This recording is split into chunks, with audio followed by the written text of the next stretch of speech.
Hello, my friends. Your buddy Phil here, project management trainer and coach. It's a pleasure to be speaking to you today. I wanted to give you the backstory of the Praizion channel and my personal channel. And you might have seen my videos out there about project management, about leadership, and you might be wondering, what is this all about? Who is this guy? So I want to give you the backstory of who I am. So my name's Phil Akinwale. I'm a project management trainer and coach, but I didn't start off as a project management trainer and coach. My first degree was in civil engineering. My second degree is in construction information technology. I started off this journey back in the day, 2000, when I got into Citigroup in the United Kingdom. I was working as an archiving manager, as a records manager. And within that time of working at Citigroup, I decided to pursue my master's degree in construction information technology. As I was doing this degree in construction IT, I met my professor. His name is Keith Jones.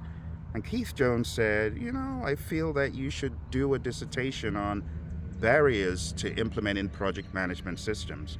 Now, the entire idea about project management systems was a little bit new to me. I'd heard about it, but I didn't know that much. So I did research by surveying different firms and finding out if they used any project management systems. And if they did, I wanted to understand what the backstory was behind them using these project management systems. So I did a number of surveys and gleaned a number of pieces of information, and that was the basis for my thesis. So at the end of the day, when I got done with that, I was a little bit more confident. I felt that I knew project management because I wrote that dissertation. Well, turns out, I found out the hard way, I actually didn't know project management. In fact, I had a lot to learn, but I didn't know this until I went to an interview at DHL. So I moved from working at Citigroup, fast forward some years later, I was now in the United States, and I went for the interview at DHL. When I got to DHL, the interview didn't turn out as I expected. A lot of the questions I was being asked seemed a little bit foreign, but I did my best. But there was a major misconception, and that was the difference between a project management system and a project system. In other words, project management lifecycle versus project lifecycle. I totally bombed it. I mixed both of them up. Now let's think about what the difference is. A project management lifecycle is like the 5 process groups of initiating, planning, executing, monitoring and controlling and closing. But a project lifecycle is analysis, design, develop, test, and implement. So I totally bombed it. I totally missed the boat. The interview was a disaster. And I knew that there was something I needed to learn, but I couldn't figure out what it was. It was not until many years later, about 3 years later, I was looking back in the rearview mirror and I realized how far off base I was, because by then I had met my mentor in a different firm.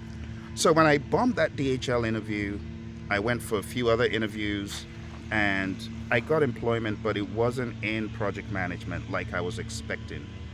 By then I'd started training Microsoft Project. Long story short, I met my mentor. Her name is Mary, and she was a colleague, you could say, in a previous employment just after the DHL interview. And she said, Phil, I think you would make a great project manager, actually a PMP, a project management professional. And I said, I've been hearing about this PMP thing. How do I get into it? And she said, well, you take an exam, and I've got some books and I've got some information and I can give that to you. I said I would be interested in doing that. So she gave me her books. There was a Rita Mulcahy book from way back in the day. There was a Rita Mulcahy CD where she had a voice talent reading out all the definitions. And there was the PMBOK Guide, 3rd edition and 2nd edition. So I started off doing my research for the PMP exam. Now realized that I could actually take the exam because I had enough experience from my work at Citigroup. Long story short, when I got into the PMBOK Guide, my first Saturday in the PMBOK Guide, I ended up spending a full 7 hours in the library trying to tackle the PMBOK Guide 3rd edition. Totally bombed the experience because I didn't understand how to read the PMBOK Guide. I thought it should read more like a narrative book. So when I started getting into it and it was going down nooks and crannies and 1.1.1.2 and 1. I got lost. Long story short, it was just a disaster. That first day at Mesa Library, trying to study the PMBOK guide, was like no other day in my PMP journey. That was the steepest climb. And after 7 hours, I was still nowhere. I remember going there with a family member, and at the end of the day, the report was, I feel like this isn't for me. I don't understand this book. But little did I realize that project management wasn't just about the PMBOK guide. It was about connecting the dots and understanding how all these definitions and all these ideas catalyzed into a more profound understanding of project management. You see, you could read all the PMBOK guides in the world, but if you're not connecting the dots, you'll be lost. And what I wasn't doing was connecting the dots. After dealing with the PMBOK guide, I put that aside and I started looking at this book by Rita Mulcahy. As I began traversing the book, it began to make sense. The first few chapters of the PMBOK guide were foundational. But if you didn't have any formal knowledge of project management, maybe you've been doing it, but you didn't know what all these things were called, then it would just be a waste of time. And that's what happened in the Mesa Library, trying to plow through definitions without understanding how everything interconnects. Long story short, I ended up reading the Rita Mulcahy book, going through the quizzes. There was also a book by Claudia Baca I ended up getting on eBay back in the day. So I ended up reading all these books and going through them. The book from Claudia, and there was someone else who wrote that book. I really didn't go too much into that. I realized I needed to focus on just one book. I needed to understand the terrain, and I was going to stick to that. So that's what I did. Now, I had a rather annoying habit of getting towards my exam date, because this is 2005. I started this journey in January 2005. January, February, March, April. Now, April is the first time I said, okay, 4 months, I'm going to take this exam. Planned, got cold feet. Now, back in the day, the PMI wouldn't charge you to change or reschedule your exam. So I would get to the exam date, towards the exam date, and I would reschedule it. I would change it. I would change it from what it was to 2 weeks out. And I became really good at that. And as the days approached, I would change it and I would change it until it got to May, end of May. And I'd done this about 3 or 4 times. I said, you can't keep doing this, Phil. Then I would make excuses. Oh, I'm traveling, I'm on the road, I'm busy. And it got to the point I said, you know what? You are going to face the music. You're going into that exam on June 25th, 2005. I don't care whether you feel you're ready or not. You are going into that exam. So I did. I went into the exam. It was on Camelback Road in Phoenix, Arizona, and I did everything I could. Now, the day before the exam, I remember taking a quaint old strange quiz that I found. And this is a double-edged sword, because taking a quiz the day before your exam from left field that you've never done before could be quite risky. But that's what I did. And I'm like, what on earth? These questions are rather different. I never saw anything like this in the reader material. Long story short, when I got into the exam the day of, you got to picture me after going through 6 months of prep. I'm rolling up my sleeves and preparing for that big onslaught with the exam, and I'm like, I'm ready, bring it on. Get into the exam. Question 1.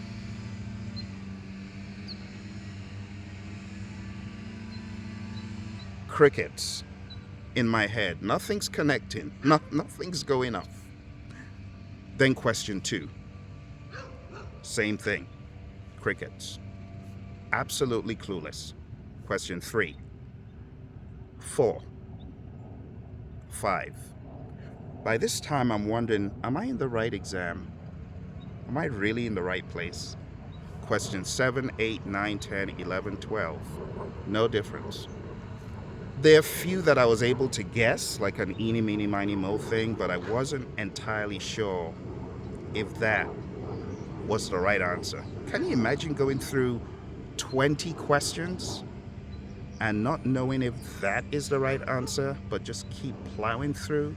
It's like going through quicksand. I got to question 20. Moment of truth. Reality sets in. You know what I'm thinking? I'm thinking, okay, this is it. I guess this is the battle of the PMP who tried his best, tried to ace the exam, but failed. So how am I going to tell Mary, my mentor, who gave me all these books, invested all this time on me, how am I going to tell her I didn't pass the exam? And I started thinking of excuses to make. Then all of a sudden, a conspiracy theorist gremlin, that's right, we all have them. We all have that conspiracy theorist gremlin that jumps on your shoulder and tells you, could be lies or made up stories. But anyway, this gremlin jumped on my shoulder and said, Phil, the reason why you're getting all the questions wrong is because the PMI is watching you from their glass panel and they can see all the questions you're getting wrong and they're giving you more of those questions. I said, that sounds plausible. Makes sense why I'm getting all these wrong, because they're realizing the areas I'm weak in and they're giving me more questions. I'm going to beat them to their game. So you know what I did? I went all the way to the end of the exam. You see, back in the day, 2005, the exam had 200 questions and you could jump around the exam as you wished. So what did I do? I jumped all the way to the end and I did question 200, 199, 198, 197, 196. And truth be told, this stuff was beginning to seem easier. Thank goodness, right? Because remember, 1 hour had gone by and I had done how many? 20. So I know you're smart. Think about it. If I was answering 20 questions in an hour and I had 200 questions to answer, how many hours would it take me to finish the exam? 10 hours. Oh my goodness. So what did I do? I went to the end. Remember, now I have 3 hours left. So I'm accelerating from question 200, 199, 198, 197. And honestly, as I go backwards, I go all the way back to question 120. And it seems as easy as I imagined it would be. Now, this is a lesson for those who might be taking the exam. Sometimes the exam is front-loaded, which means all the difficult stuff is actually in front. Or should I say, the worst of the worst is actually in front. Long story short, I get to question 120 and then I feel a pocket of difficulty. Now, instead of being discouraged, I'm on a roll. So I'm just mowing it all down and I'm bursting through that proverbial barrier. Then I get to question 70 something and then another pocket of difficulty and then 50 and another pocket of difficulty. It's like it's all spread around to kind of be like an obstacle. I don't know if they intended this, but you got to remember I'm freewheeling in my head by this point. Finally, I get to question 20, where my life or death story, right, began. And I get to question 20 and I have 5 minutes left. So what do? Do I check my work and start changing stuff? Or what do I do? So I get to question 20 and I say,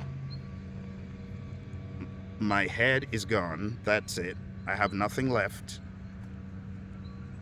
I'm just going to say my last prayers. That's what I'm good. I'm going to say my last prayers. So I start saying my last prayers. And I say, if I can come out of this exam alive, I promise I will do everything that I need to do to pass the message on to people how sick, how crazed, how demented this exam is. Because this exam is sick. I will tell everyone in the world, I don't care, the dog, the cat, the person on the street, I promise I will let people know. Just help me come out, because I can't go through this again. Said my last prayers and hit the end button to end the exam. And the screen goes blank for what seems to be an eternity. And then all of a sudden, with some white background and black lettering, Welcome, you've been selected for a survey. We would like to find out, did you enjoy the exam experience? Did you like the staff? Did you like the venue? And honestly, in my head, I'm like, oh, place looked pretty dingy. I wasn't that impressed. But remember, the conspiracy theorist gremlin is right there and saying, Phil, if you say you didn't like the venue, you'll fail. You better say you liked it. So, did you like the venue? Yes. Were you happy? Yes. Was the place good? Yes, yes, everything, yes. Then eventually, I hit submit. And then, in green, seemed like green text to me, to celebrate, you are now a PMP. Congratulations! Talk about the man who went for a hike in Colorado and got chased by a crazed bear. Barely had enough ammo to save himself and ran as far as his legs could carry him and as fast as his legs could carry him. That was me. So imagine when I got to the proctor in front and the proctor's like, oh, you actually did quite well. I'm like, yeah. And I staggered out of the place, and ever since then, my mission has been to help everyone who is taking this exam understand it is just as sick and as crazed as it was back in '05. And that's why I'm on a mission to help anyone who wants to take and pass this exam. I have been through the entire path, and I know how to avoid the pits, the valleys, the real lowest of the lows, and that's what I aim to share on this channel. How to traverse the journey for PMP and beyond, because when I got certified, that was the beginning. The longer story is that after I got certified, my salary level went up. Looking at before I got certified to when I got certified, it went up 300% in a matter of months. Now let me give you the backstory on how it worked. Before I got certified, making somewhere in the high 40s. Started studying for PMP, watch this. Added PMP to my resume. Salary level went up into the 70s. Got certified, salary went up into the high hundreds. Just by affiliation alone, your salary level can increase. And when you get certified, the sky's the limit. So I got certified as a PMP, and I started working in a number of organizations that I could only dream of before getting certified. General Dynamics, I had a family member who worked there. Looked like a nice company. I wasn't getting any invitations until I got certified.